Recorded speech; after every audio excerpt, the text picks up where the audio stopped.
প্রথমেই যার লেখা পড়ব, মোহাম্মদ মহসেন মানিকপুর হুগলি থেকে লিখেছিলেন এই চিঠি।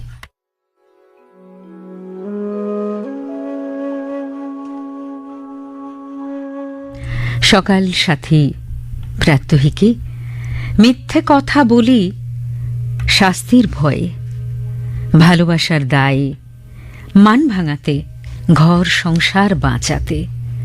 বিচারক প্রথমেই জিজ্ঞেস করেন, guilty or not guilty? Not guilty.